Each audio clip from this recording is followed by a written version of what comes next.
குரு வாழ்க, குருவே துணை, குரு அடி போற்றி. இப்போ பார்த்தீங்கன்னா 2025 தமிழ் வருட பிறப்பில் பார்த்தீங்கன்னா 12வது மாதம் கடைசி மாதமான பங்குனி மாதத்திற்கு என்ன விதமான பலாபலன்கள் ஒவ்வொரு ராசிக்கும் இருக்குது அப்படிங்கிறத நம்ம விரிவாக தெளிவாக பார்க்க இருக்கிறோம். அந்த வகையில் பங்குனி மாதம் அப்படின்னு எடுத்துக்கிட்டோம்னா பங்குனி உத்திரம் அப்படிங்கிறது மிக சிறப்புமிக்க பண்டிகையாக இருக்குது. அது மட்டும் இல்லாமல் இந்த பங்குனி மாதத்தில் 7 சுப முகூர்த்தங்கள் வருது. பங்குனி மாதத்தில் தான் பார்த்தீங்கன்னா கிராமப்புற திருவிழாக்கள் தொடங்கக்கூடிய ஒரு காலகட்டமாக இருக்குது.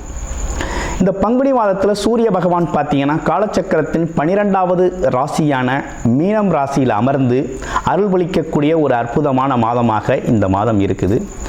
இந்த மாதத்தை பொறுத்த வகையில் பல்வேறு விதமான சிறப்பு பண்டிகைகள் இருந்தாலும் திருவிழாக்களும் திருமணங்களும் அதிகமாக நடக்கக்கூடிய ஒரு மாதமாக இந்த பங்குனி மாதம் அப்படிங்கிறது அமைஞ்சிருக்கு. நேயர்கள் அனைவருக்கும் இந்த பங்குனி மாதத்தில் ஒவ்வொரு ராசிக்கும் எப்படி இருக்கும், என்னென்ன விசேஷங்கள் இருக்குது, என்ன செய்யலாம், என்ன செய்யக்கூடாது, என்ன விதமான வழிபாடுகள் செய்யலாம் அப்படிங்கிறதை பற்றியும், என்னென்ன முயற்சிகள் கை கொடுக்கும் அப்படிங்கிற பற்றியும் முழுமையாக தெளிவாக நம்ம பார்க்க இருக்கிறோம். நம்ம வீடியோவை தொடர்ச்சியாக நீங்கள் முழுமையாக பாருங்கள். இப்போ உங்களுடைய ராசிக்கு எப்படி இருக்கு அப்படிங்கிறத இப்போ பார்க்கலாம். மேசராசி காலச்சக்கரத்தின் முதல் ராசியான மேசராசிக்கு இந்த பங்குனி மாதத்தில் என்ன விதமான பலன்கள் இருக்குது, பங்குனி மாதத்தை எப்படி நம்ம சிறப்பாக சில வேலைகளை செஞ்சுக்கலாம் அப்படின்னு பார்த்தோம்னா, முதல்ல மேசராசி அப்படின்னு எடுத்துக்கிட்டோம்னா பார்த்தீங்கன்னா எதுலேயும் ஒரு விவேகமாக செயல்படக்கூடிய ஒரு ஆற்றல் இருந்தாலும் இன்னொரு பக்கம் பார்த்தீங்கன்னா அதே அளவுக்கு கோபம் அப்படிங்கிற ஒரு விஷயமும் வந்து போகக்கூடிய ஒரு அமைப்பு அப்படிங்கிறது இருக்குது. இன்னொரு விஷயம் பார்த்தீங்கன்னா முரட்டுத்தனமான சில வேலைகளை செய்யணும் அப்படின்னா மேசராசி ரொம்ப சிறப்பான ஒரு அமைப்பு. அதுலேயும் நிர்வாகத்திறன், மற்றவங்களை அடக்கி ஆள்றது, நிர்வாகம் செய்கிறது அப்படிங்கிறது கைவந்த கலை. அதுலேயும் பார்த்தீங்கன்னா சில குடும்பங்களில் மேசராசி பெண்கள் இருக்காங்க அப்படின்னா அந்த குடும்பத்தோட தலைவர் பெண்களாக தான் இருப்பாங்க. அந்த நிர்வாகம், அந்த குடும்ப நிர்வாகம் அப்படிங்கிறது அவ்வளவு அழகாக நிர்வாகம் பண்ணுவாங்க. நிர்வாகம் பண்ணக்கூடிய ஒரு அமைப்பு அப்படிங்கிறது அவங்களுக்கு இயல்பாகவே உண்டு. அந்த வகையில் இந்த பங்குனி மாதத்தில் ராசிநாதன் சொல்லக்கூடிய செவ்வாய் பகவான் முருகபெருமானின் அருளை முழுமையாக பெற்ற இந்த மேசராசி அன்பர்கள் பார்த்தீங்கன்னா எடுக்கிற முயற்சிகள் கைகூடும் விதமாக இருக்குது. அது மட்டும் இல்லாமல் தைரியம், தன்னம்பிக்கை, துணிச்சல் அதிகரிக்கக்கூடிய மாதமாக இந்த மாதம் இருக்குது. ஆமாம், கடந்த மாதங்களில் கொஞ்சம் அலைச்சல் திருச்சல் இருந்தாலும் பயங்கரமான அலைச்சல் இருந்தது, மன உளைச்சல் இருந்தது, உறவுகளில் கொஞ்சம் விரிசல் இருந்தது. அதே நேரத்தில் கொடுத்த வாக்குகளை காப்பாற்ற முடியல அப்படிங்கிற ஒரு சூழ்நிலையெல்லாம் இருந்துச்சு இல்லையா, அதெல்லாம் மாற்றம் ஏற்படக்கூடிய வகையில் அது சார்ந்த முயற்சிகள் அனைத்துமே கைகூடக்கூடிய வகையில் இந்த மாதம் அமைஞ்சிருக்கு. என்னதான் அப்படி அமைஞ்சிருந்தாலும் இன்னொரு பக்கம் பார்த்தீங்கன்னா அந்த மாதத்தில் உங்களுக்கு சுப விரய செலவுகள் அப்படிங்கிறது தவிர்க்க முடியாத அளவுக்கு வரக்கூடிய ஒரு அமைப்பு அப்படிங்கிறது ஏற்பட்டிருக்கு. பாக்யாதிபதி அப்படின்னு சொல்லக்கூடிய குரு பகவான் உங்களுக்கு தனம் அப்படிங்கிற ஒரு விஷயத்தை எவ்வளவு தான் கொடுத்தாலும் அதற்கான விரயம், வரவுக்கேற்ற செலவு அப்படிங்கிறது எவ்வளவு பணம் வருதோ அதுக்கான செலவு அப்படிங்கிறதும் காத்துக்கிட்டே இருக்குது. அது எப்படி காத்துக்கிட்டு இருக்கு அப்படின்னா குடும்ப உறுப்பினர்கள் மூலமாக, குழந்தைகள் மூலமாக, கட்டிய மனைவி மூலமாக அந்த செலவு அப்படிங்கிறது காத்துக்கிட்டு இருக்கு. கணவன் மனைவி அவங்க மூலமாக காத்துக்கிட்டு இருக்கு. இது எப்படி செலவு ஆகுது அப்படின்னு கேட்டோம்னா குழந்தைகளுக்கான கல்வி செலவு, உடல் ஆரோக்கிய செலவுகள் அப்படிங்கிறது அல்லது அடிப்படை தேவை செலவுகள்லாம் நடக்க இருக்குது. அடுத்து பாருங்கள், சுப நிகழ்ச்சிகளுக்கான செலவுகளும் உண்டு. திருமணம் செய்கிறது, காது குத்துறது, கல்யாணம் பண்ணுறது, ஆமாம் அப்படிங்கிற மாதிரி. அடுத்து மனைவி, நீண்ட நாளாக மனைவி கேட்ட விஷயத்த இந்த காலத்தில் செஞ்சு கொடுப்பீங்க. கண்டிப்பாக செஞ்சே ஆகணுங்கிற கட்டாயம் வந்துடும், அவங்களுக்காக செய்வீங்க. அதே போல் கணவர் எதிர்பார்த்த விஷயத்தை செஞ்சு கொடுக்கறது அப்படிங்கிற ஒரு கட்டாயம் வந்துடுது. அதனால் செலவு அப்படிங்கிறது தவிர்க்க முடியாமல் போகுது. இதில் உடல் ஆரோக்கிய குறைபாட்டு செலவுகளும் உண்டு. சில பேருக்கு சுகர் பிரச்சனை, உடல் ஆரோக்கியத்தில் பிரச்சனை, அடிவயிறு சம்பந்தப்பட்ட பிரச்சனை, இதற்கான மருத்துவமனை செலவுகள் அப்படிங்கிறதும் தவிர்க்க முடியாமல் இருக்குது.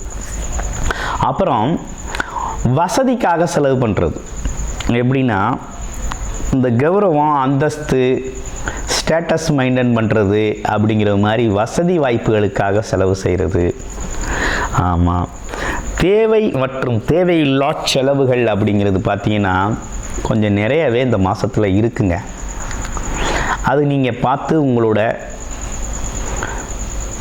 நிலைமை என்னன்னு பார்த்து நீங்கள் தான் நிதானமாக செயல்பட வேண்டிய காலகட்டம் இந்த காலகட்டம் மேசராசி அன்பர்களுக்கு. வருமானம் எந்த அளவுக்கு வருதோ அதோட கூடுதலான செலவு இருக்குது. அடுத்து பிரம்மாண்டமான ஆசைகள் இருக்குது. அதை செய்யணும் இதை செய்யணும் அப்படிங்கிற பல்வேறு விதமான ஆசைகள் இருக்குது. பேராசை பெரு நஷ்டத்தை உருவாக்கும் அப்படிங்கிறது நம்ம கேள்விப்பட்ட ஒன்று தான். அந்த வகையில் பார்க்கையில் இந்த அவசரப்பட்டு ஆசைப்பட்டு முதலீடு பண்ணுறது, திடீர்னு பார்த்திங்கன்னா 10 லட்ச ரூபா போட்டால் 20 லட்ச ரூபா கிடைக்கும் அப்படிங்கிறது மாதிரி அந்த அவசரமான சில அதிரடியான வேகமான முன்னேற்றம் தரக்கூடிய பிஸ்னஸ் அப்படின்லாம் சொல்லி இந்த காலகட்டத்தில் அந்த மாதிரி பிஸ்னஸ்கெல்லாம் சேர்ந்துடாதீங்க. அதெல்லாம் பார்த்தீங்கன்னா இந்த காலகட்டத்தில் ராகு 12ஆம் இடத்துல இருக்கிறதும் சுக்கிரனோட சேர்ந்து இருக்கக்கூடிய ஒரு அமைப்பில் அந்த சிக்கல்லாம் உருவாக்கி விட்டுருவார். அப்போ கொஞ்சம் கொஞ்சம் இருக்கிற பணத்தையும் இழக்கிறது மாதிரி ஆயிடும். அடுத்து சகோதர உறவுகள் உங்களுக்கு உதவி செய்யக்கூடிய வகையில் நல்லபடியாக இருந்தாலும் அவங்களுக்கு பார்த்தீங்கன்னா உடல் ஆரோக்கியம் சம்மந்தப்பட்ட விஷயங்கள், அவங்களுக்கான வேலை வாய்ப்புகள் சம்மந்தப்பட்ட விஷயங்கள்லாம் கொஞ்சம் நல்லா இருக்க போகுது. அடுத்து வேறு என்ன சிறப்புகள் இருக்குது அப்படின்னா, இந்த 12ஆம் இடத்துல சுக்கிரனும் புதனும் இணைவு பெற்று இருக்குது. அப்போ என்னென்னா, சில பேருக்கு இந்த படிக்காமல் இருந்த குழந்தைகள் படிப்பு சரியாக வராமல் இருந்த விஷயமெல்லாம் இப்போ கொஞ்சம் நல்லபடியாக வரும்.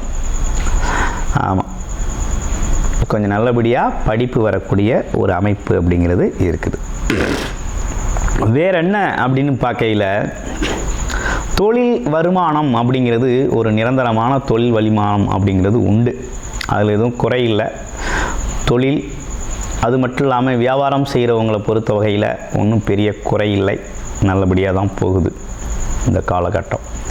அப்போ குறிப்பாக அந்த பங்குனி மாதத்தில் என்ன மெசேஜ் அப்படின்னு கேட்டோம்னா, இந்த மேச ராசிக்கு என்ன தகவல் அப்படிங்கிறது தான் இப்போ விஷயம்.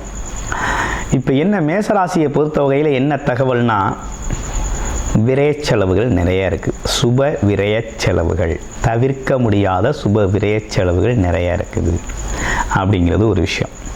சில பேரோட தசாபுத்தி அமைப்புகள் எப்படி இருக்குது அப்படின்னு பார்க்கணும்.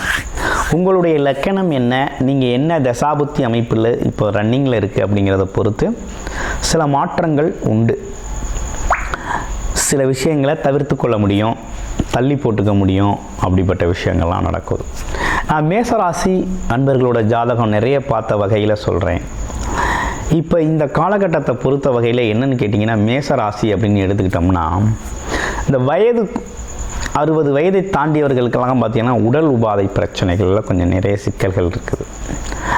அடுத்து 30லிருந்து இந்த 60 வயது அந்த காலகட்டத்தில் இருக்கவங்களாம் வேலை, உழைப்பு, வருமானம் சம்பந்தப்பட்ட விஷயத்தில் ஒரு தடுமாற்றத்தோடவே போகுது கடந்த ஒரு 4 மாதங்களாக. ஆமாம், உறவுகள்லேயும் கொஞ்சம் பொருத்தமில்லாத ஒரு அமைப்பு அப்படிங்கிறது போயிட்டுருக்கு. அதற்கு ஏற்றாறு போல் இந்த மாதம் எப்படி இருக்குன்னா, அந்த கடைசி மாதம்னு சொல்லக்கூடிய பங்குனி மாதத்தில் சுப விரய செலவுகள் அப்படின்னு பல்வேறு விதத்தில் தவிர்க்க முடியாத செலவுகளாக நிறைய அந்த மாதத்தில் வரப்போகுது. அதனால் கொஞ்சம் கவனமாக இருங்க, சிக்கனம் அப்படிங்கிறத ஃபாலோ பண்ணுங்கள்.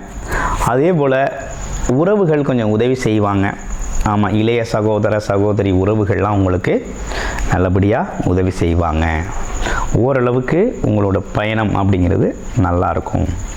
அடுத்து சனி பகவான் எப்போதுமே தொழில் சார்ந்த விஷயத்தில் பெரிய பாதிப்பு இல்லாமல் தான் இருக்குது தொழில் செய்கிறவங்களுக்கு. ஆமாம், அதிலலாம் மதிப்பு மரியாதை குறைபாடெல்லாம் ஒன்றும் கிடையாது, அதெல்லாம் நல்லா அருமையாக இருக்குது. ஆமாம், இப்போ என்ன அப்படின்னா, வரவை விட அதிகமான செலவு, கடன் வாங்கி செலவு பண்ணுற சூழ்நிலைகள் வரக்கூடிய ஒரு அமைப்பு. அதே நேரத்தில் வீண் வாக்குவாதம், வம்பு வழக்குகளை தவிர்த்துக்கிறது நல்லது. அப்புறம் இரண்டாவது விஷயம் என்னென்னா, உடல் ஆரோக்கியத்தில் கவனம் எடுத்துக்கிறது நல்லது. ஏன்னா மருத்துவமனை செலவுகள் அப்படிங்கிற ஒரு விஷயமும் குடும்ப உறுப்பினர்களுக்கு செய்ய வேண்டிய அமைப்பு அப்படிங்கிறது இருக்குது. அப்போ இது இவ்வளவு இருந்தாலும் வெளிநாடு வெளியூர் பயணம் போகிறதுக்கு ரொம்ப நல்லா இருக்குது. வேலைக்காக தொழிலுக்காக வெளிநாடு வெளியூர் பயணம் போகிறது அப்படிங்கிறது ரொம்ப சிறப்பாக இருக்குது. அதே போல் சில பேர் மேசராசி அன்பர்களை பொறுத்த வகையில்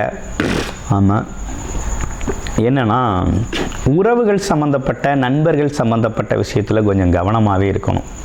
ஏன்னா சுக்கிரன் 12ஆம் இடத்தில் ராகு கூட சேர்ந்துருக்கிறதுனால பணம் சம்மந்தப்பட்ட விஷயத்துலையும் நண்பர்கள் சம்மந்தப்பட்ட விஷயத்துலையும் பெண்கள் சம்மந்தப்பட்ட விஷயத்தில் குறிப்பாக கொஞ்சம் கவனம் எடுத்துக்கணும் அப்படிங்கிற மாதிரி இருக்குது. மற்றபடி மேசராசியை பொறுத்த வகையில் இந்த பங்குனி மாதம் அப்படிங்கிறது இப்படிப்பட்ட பலன்களோடு அமைஞ்சிருக்கு. குறிப்பாக உங்களுடைய ஜாதகம்தான் ரொம்ப முக்கியம். சுய ஜாதகத்தில் என்ன தசாபுத்தி அமைப்பு இருக்குது அப்படிங்கிறத பொறுத்து இந்த பலன்களை எடுத்து பலனடையணும். சில பேருக்கு முதலீடு செய்யும் வகையில் அந்த செலவுகள் வரும் தொழில் ரீதியாக. சில பேருக்கு பார்த்திங்கனாக்க வீண் விரைய செலவுகளாக போகும். சில பேருக்கு சுப விரைய செலவுகள் அப்படின்னா இடம் வாங்குறது, வீடு கட்டுறது, ஒரு அசட்டை உருவாக்குறது மாதிரி வரும். அப்போ எல்லாத்துக்கும் உங்களுடைய சுய ஜாதகம் அப்படிங்கிறது என்ன தசாபுத்தி நடக்குது அப்படிங்கிறது ரொம்ப முக்கியம். அதை பார்த்துட்டு இந்த பங்குனி மாதத்தின் சிறப்புகளோடு இப்படிப்பட்ட சிறப்புகளோடு அமைஞ்சிருக்கு. ஓகே, நமக்கு வழிபாடு அப்படின்னா என்ன செய்யலாம் அப்படின்னா செவ்வாய்க்கிழமைகளில் முருகன் வழிபாடு செஞ்சுக்கிறது அப்படிங்கிறது ரொம்ப நல்லது. நன்றி, வணக்கம், வாழ்த்துக்கள்.